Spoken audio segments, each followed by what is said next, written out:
Hello students, welcome in the online classes of MDN School Kalayat. As you know, we are on third lesson of history of 10th class. आज हम स्विन्यावज्ञा की ओर के बारे में विस्तार से पढ़ेंगे। फरवरी 1922 में महात्मा गांधी ने असहयोग आंदोलन वापस लेने का फैसला कर लिया। उनको लगता था कि आंदोलन हिंसक होता जा रहा है और सत्याग्रहियों को व्यापक प्रशिक्षण की जरूरत है, मतलब बड़े तौर पर सिखाने की जरूरत है। कांग्रेस के कुछ नेता इस तरह के जन संघर्षों से थक चुके थे। वे 1919 के गवर्नमेंट ऑफ इंडिया एक्ट के तहत गठित की गई प्रांतीय परिषदों के चुनाव में हिस्सा लेना चाहते थे।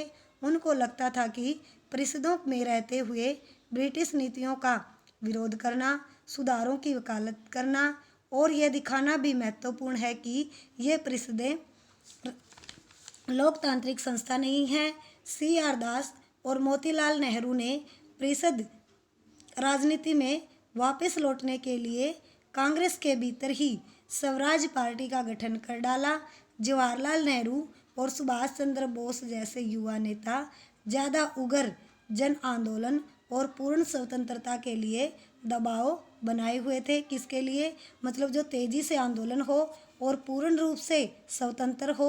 और आंतरिक बहस व असहमति के इस माहौल में दो ऐसे तत्व थे जिन्होंने 20 के दशक के आखिरी सालों में भारतीय राजनीति की रूपरेखा एक बार फिर बदल दी। पहला कारक था विश्वव्यापी आर्थिक मंदी का असर। 1926 से कृषि उत्पादों की कीमतें गिरने लगी थी और 1930 के बाद तो पूरी तरह धराशायी हो गई थी, मतलब खत्म हो गई थी और कृषि उत्पादों की मांग गिरी और निर्यात कम होने लगा। किसके कारण? उत्पादों की मांग गिरने के कारण निर्यात कम होने लगा, तो किसानों को अपनी उपज बेचना और लगान चुकाना भी भारी पड़ने लगा। 1930 तक ग्रामीण इलाके भारी उथल पुथल से गुजरने लगे थे। इसी पृष्ठभूमि में ब्रिटेन की नई टोरी सरकार ने सर जॉन साइमन के नेतृत्व में एक वैधानिक आयोग का गठन कर दिया और राष्ट्रवादी आंदोलन के जवाब में गठित किए गए इस आयोग को भारत में संवैधानिक व्यवस्था की कार्यशैली का अध्ययन करना था और उसके बारे में सुझाव देने थे। इस आयोग में एक भी भारतीय सदस्य नहीं था, सारे अंग्रेज शामिल थे। 1828 में जब साइमन कमीशन भारत पहुंचा तो उसका स्वागत साइमन कमीशन वापस जाओ, साइमन कमीशन गो बैक के नारों से किया गया। कांग्रेस और मुस्लिम लीग सभी पार्टियों ने प्रदर्शनों में हिस्सा लिया। इस विरोध को शांत करने के लिए वायसराय लॉर्ड इरविन ने अक्टूबर 1929 में भारत के लिए डोमिनियन स्टेट्स का गोलमोल सा ऐलान कर दिया। उन्होंने इस बारे में कोई समय सीमा भी नहीं बताई। उन्होंने सिर्फ इतना कहा कि भावी संविधान के बारे में चर्चा करने के लिए गोलमेज सम्मेलन आयोजित किया जाएगा। और इस प्रस्ताव से क्या है, कांग्रेस नेता संतुष्ट नहीं थे। जवाहरलाल नेहरू और सुभाष चंद्र बोस के नेतृत्व में कांग्रेस का तेज तर्रार खेमा आक्रामक तेवर अपनाने लगा था। उदारवादी और मध्यमार्गी नेता ब्रिटिश डोमिनियन के भीतर ही संवैधानिक व्यवस्था के पक्ष में थे, लेकिन इस खेमे का प्रभाव घटता जा रहा था।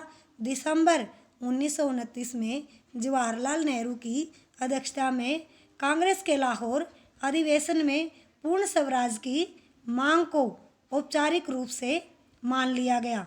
तय किया गया कि 26 जनवरी 1930 को स्वतंत्र दिवस के रूप में मनाया जाएगा। उस दिन लोग पूर्ण स्वराज के लिए संघर्ष की शपथ लेंगे। किसकी? पूर्ण स्वतंत्रता की। इस उत्सव की ओर से बहुत कम ही लोगों ने ध्यान दिया। अब स्वतंत्रता की इस अमूर्त विचार को रोजमर्रा जिंदगी के ठोस मुद्दों से जोड़ने के लिए महात्मा गांधी को कोई और रास्ता ढूंढना था। वो क्या रास्ता था? नमक यात्रा और स्विन्यावज्ञा आंदोलन। देश को एकजुट करने के लिए महात्मा गांधी को नमक एक शक्तिशाली प्रतीक दिखाई दिया। 31 जनवरी 1930 को उन्होंने वायसराय इरविन को एक खत लिखा। इस खत में उन्होंने 11 मांगों का उल्लेख किया था। इनमें से कुछ सामान्य मांगे थी, जबकि कुछ मांगे उद्योगपतियों से लेकर किसानों तक विभिन्न तबकों से जुड़ी थी। तबका क्या होता है? वर्ग। और गांधी जी इन मांगों के जरिए समाज के सभी वर्गों को अपने साथ जोड़ना चाहते थे, ताकि सभी उनके अभियान में शामिल हो सके। इनमें सबसे महत्वपूर्ण मांग नमक कर को खत्म करने के बारे में थी। नमक का अमीर गरीब सभी इस्तेमाल करते हैं। यह भोजन का एक अभिन्न हिस्सा है, इसलिए नमक पर कर और उसके उत्पादन पर सरकारी इजारेदारी को महात्मा गांधी ने ब्रिटिश शासन का सबसे दमनकारी पहलू बताया। किसको? नमक कानून को भंग करने के लिए। महात्मा गांधी का यह पत्र एक अल्टीमेटम चेतावनी की तरह था। उन्होंने लिखा था कि अगर 11 मार्च तक उनकी मांगें नहीं मानी गई तो कांग्रेस सविनय अवज्ञा आंदोलन छेड़ देगी। इरविन झुकने को तैयार नहीं थे। फलस्वरूप महात्मा गांधी ने अपने 78 विश्वस्त वोल्टेरियों के साथ नमक यात्रा शुरू कर दी। यह यात्रा साबरमती में गांधी के आश्रम से 240 किलोमीटर दूर दांडी नामक गुजराती तटीय कस्बे में जाकर खत्म होनी थी। गांधी जी की टोली ने 24 दिन तक हर रोज लगभग 10 मील का सफ़र तय किया। गांधी जी जहाँ भी रुकते हजारों लोग उन्हें सुनने आते। इन सभाओं में गांधी जी ने स्वराज का अर्थ स्पष्ट किया। मतलब क्या है? स्वतंत्रता का अर्थ स्पष्ट किया और आह्वान किया कि लोग अंग्रेजों की शांतिपूर्वक अवज्ञा करें, यानी अंग्रेजों का कहा न माने। 6 अप्रैल को वह दांडी पहुँचे और उन्होंने समुद्र का पानी उबालकर नमक बनाना शुरू कर दिया। यह कानून का उल्लंघन था। यहीं से सविनय अवज्ञा आंदोलन शुरू होता है।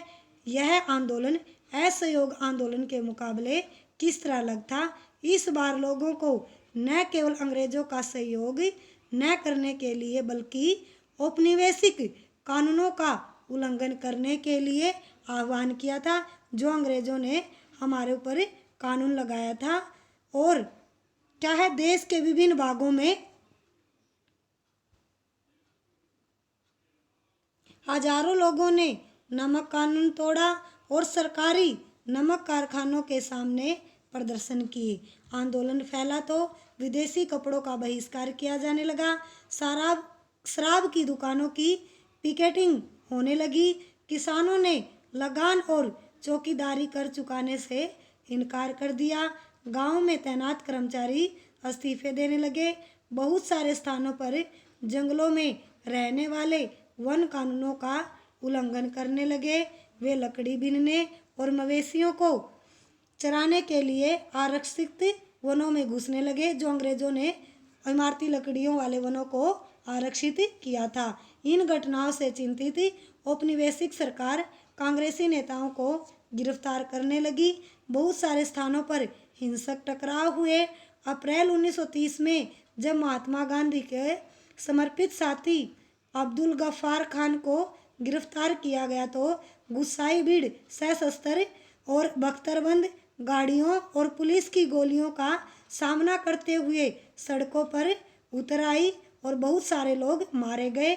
महीने भर बाद जब महात्मा गांधी को भी गिरफ्तार कर लिया तो सोलापुर के औद्योगिक मजदूरों ने अंग्रेजी शासन का प्रतीक पुलिस चौकियों, नगर पालिका भवनों, अदालतों और रेलवे स्टेशनों पर हमले शुरू कर दिए और भयभीत सरकार ने निर्मम दमन का रास्ता अपनाया और शांतिपूर्ण सत्याग्रहियों पर हमले किए गए।